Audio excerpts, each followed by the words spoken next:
I am pleased to say I am joined now by the Micron CEO, President, and Chairman, Sanjay Mehrotra. Sanjay, it's so nice to see you, and thanks so much for joining us here on Bloomberg Television and Radio. We are here in Manassas, Virginia, to mark the start of the 1-alpha DRAM manufacturing in the United States for one of the most highly advanced and widely used memory chips. I know Micron has a commitment to onshore 40% of its DRAM manufacturing. Can you just give us a little bit of insight? How does today help you with achieving that goal? So first of all, Tyler, thank you very much for having me on the show. In terms of what today means, it really means, as you noted, bringing the most advanced DDR4 memory built with 1-alpha technology, which is critical for industries like automotive, aerospace, defense, industrial, networking. These are critical industries that power America. And by us bringing this technology from Asia into now manufacturing here, it will help us quadruple our production here at this site in Manassas for their DDR4 memory. This is going to be huge for our customers in those key sectors. Memory today is absolutely key across all industries that have electronic systems. And Micron is, of course, investing in Boise, Idaho, building our leading-edge fab. That's for leading-edge memory that goes into smartphones, PCs, servers. And that leading-edge memory in Boise, Idaho will bring first wafers out middle of next year and then ramp up from there on. We'll have a second fab in Boise, Idaho soon to follow that, start first wafers by end of 2028 there. And then we have production planned for Syracuse, New York area, where we'll build over time a mega cluster or 4 fabs.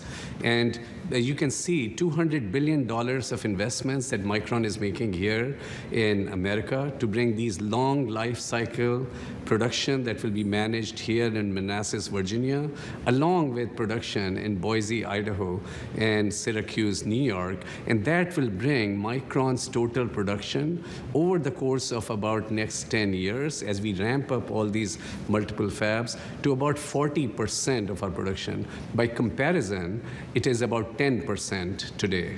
And all of that 10% comes from this site here in Manassas for Micron.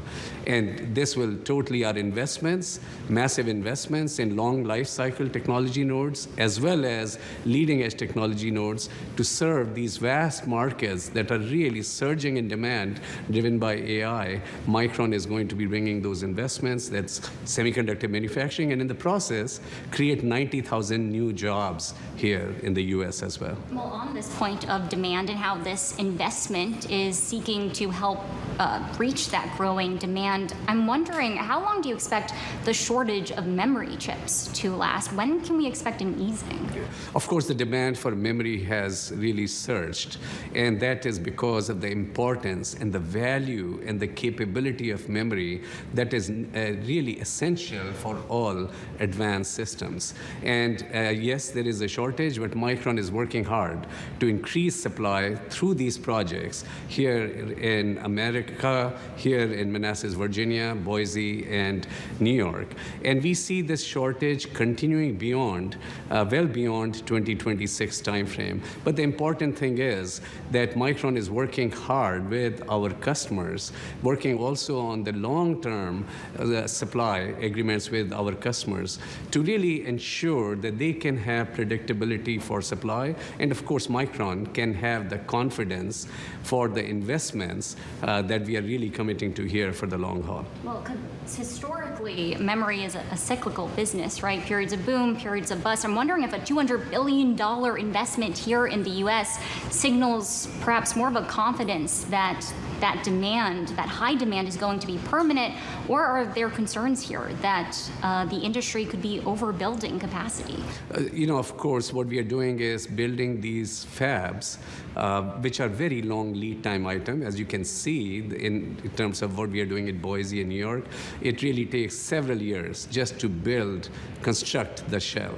How we equip that shell really very much depends on our latest assessments of demand at a given time. So important thing is to have that preparedness to meet the market demand. And memory has become a key enabler. It is a strategic asset for our customers today. It is a strategic asset for AI across consumer as well as data center industries, because without memory, you don't really have that intelligence that is critically important for the future roadmaps that our customers have. So memory is critical. Our investments, of course, will always be managed with discipline.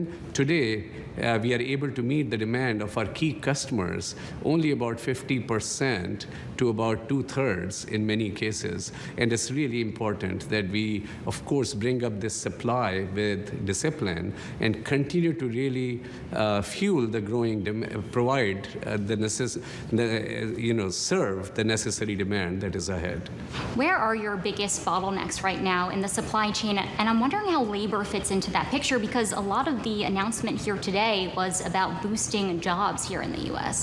As I mentioned earlier, I mean, our investments will create 90,000 new jobs. These are high-paying jobs. Of course, Micron is very much focused on engaging with the communities, with the colleges and universities, with really local systems in order to even support and advance apprenticeships. So we are very much focused on investing for the training and development of the workforce across the United States, particularly in the regions where Micron plans to have these fabs. And that is, of course, an important critical priority. In terms of the bottleneck, in terms of bringing up the supply, of course, it is the construction that is really long tent in the pool. And as construction happens, then it is about bringing in the equipment and qualifying the lines, which also takes some period of time. And that's why we see that meaningful new supply in the industry doesn't really start ramping until 2028 timeframe, because our Boise, Idaho fab will have first wafers out middle of next year, and subsequent fabs will have wafers out later in the future as well. Does it advantage you to be the only American company in this space working with the Trump administration in this way? I'm wondering if you could shed any light on that, and where does this position you against your largest competitors like Samsung, SK Hynix when it comes to market share? I'm very proud of Micron's team, and of course very proud that we are the only US memory manufacturer, and memory today is absolutely critical for everything electronic system. So yes, very proud, and of course our customers here in the US very much value our investments in the US. They value resilient, secure supply chains that Micron is investing in to support their future growing requirements. We are very pleased with the partnership, the engagement. We are very thankful to President Trump and his administration and his focus on bringing leading-edge manufacturing here to America to support a wide range of our industries. And our partnership with the administration is strong. As you saw, I mean, Secretary Lutnick, as well as Ambassador Greer, made strong comments in support of our investments today. We are very thankful to President Trump for the support. And we are very much focused on making our supply grow so that we can meet our customers' requirements, but have it grow in a disciplined manner, focusing on, of course, always demand and supply, and, of course, accelerating the timeline for our investments as much as possible. In the final minute that I have you mentioned U.S. Commerce Secretary Howard Lutnick, who gave remarks today. I think it's fair to say that he's been pretty integral in the administration's perhaps more hands-on industrial policy, including when it comes to taking stakes in companies. The U.S. government has done this to try to spur the kind of production that Micron's doing. But I'm wondering, have you had any conversations with the administration about that? Our discussions with the administration are always focused on bringing up supply. President Trump as well as Secretary Lutnick are always focused on how do we go bigger, how do we go faster, particularly when the supply is tight. And Micron is a technology leader today. We are a global technology leader today. Our DRAM as well as NAND technology are most advanced, ahead of others in the industry. Leveraging that technology leadership and building the future of America with large-scale manufacturing is absolutely a priority of President Trump, Secretary Lutnick, and our discussions with the administration.